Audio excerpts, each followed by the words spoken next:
Family means just, I think it's just a group of people that cares and loves for you and is there for you no matter what. Family means to me not blood, but like a group of people that love each other deeply. Family means having people that you can count on.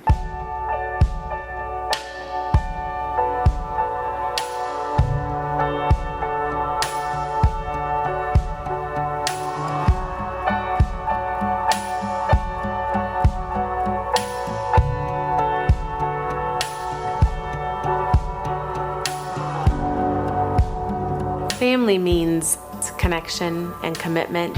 It's enjoying the highs together as a family, and it's walking through the lows together, and it's still being connected at the end of it all. Before Dana and I had met, I had this vision of a ranch for teenagers, and when Dana and I started dating, we discovered that her dad and kind of her heart has had the same general idea, so we kind of meshed the two and came up with dogwoodRanch. We just see this sort of growing into really like a community of foster homes that are specially trained and who have that long-term goal of watching these kids go from those high school years on into their adulthood. The very first year that we were fostering, we had a little gal move in with us. She was a pretty quiet gal and didn't talk too much. As we got to know her story some more, we realized that she had really seen and experienced some pretty horrific things in her young life. We had several mares out at the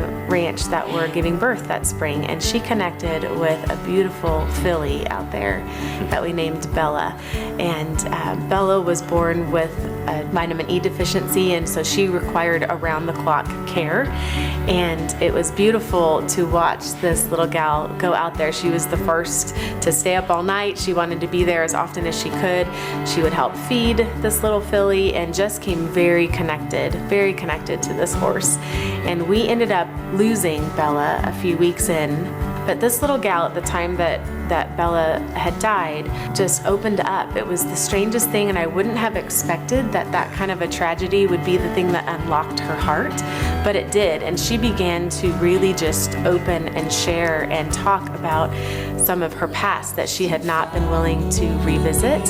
And when she left our home, probably 4 or 5 months after that, to go back to her birth family, she was a different person. She had literally made a complete transformation. And I remember thinking then, this is why we do this with the horses, because I don't know that there would have been anything that Brian and I could have done to really connect to the pain that this child had gone through in her young life. Currently, we've got over 500,000 kids nationally in the foster care system.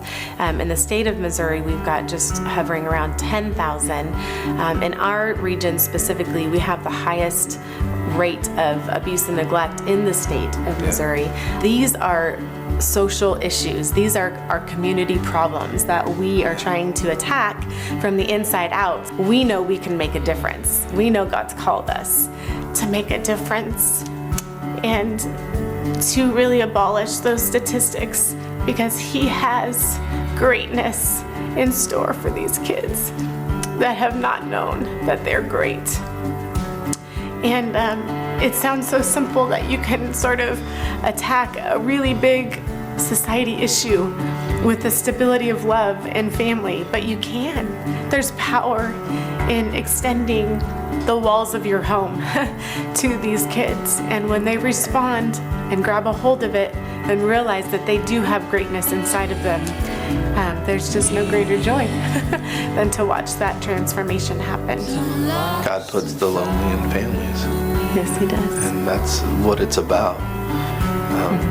And so no matter who you are, you can get on board with that, because nobody is placed on this earth to be alone. Nobody is. And so by providing what we do, it's an opportunity for everyone to say, you know what, I'm a part of something bigger than myself. You don't have to be in the trenches. You don't have to be on the front lines doing it daily in and out.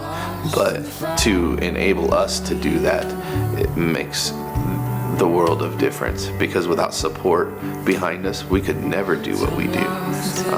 And some people say, wow, I can never do what you do. You don't have to. All you have to do is support those who can, and you're just as important as we ever will be. This is what it feels like. So this is what it feels like. My dreams and desires for life, I think it's just God has put the nations on my heart, and my mom and dad have really embraced that in me and have encouraged me in that. Going to Africa and helping people out, but I also want to like touch the community and all other things. I just don't want to be someone that just drifts through life and everything. My dream in life would be to raise a functioning, productive family, to provide for both of my kids a great life and a happy story and something that they can grow up on and a foundation that they can build their own lives off of.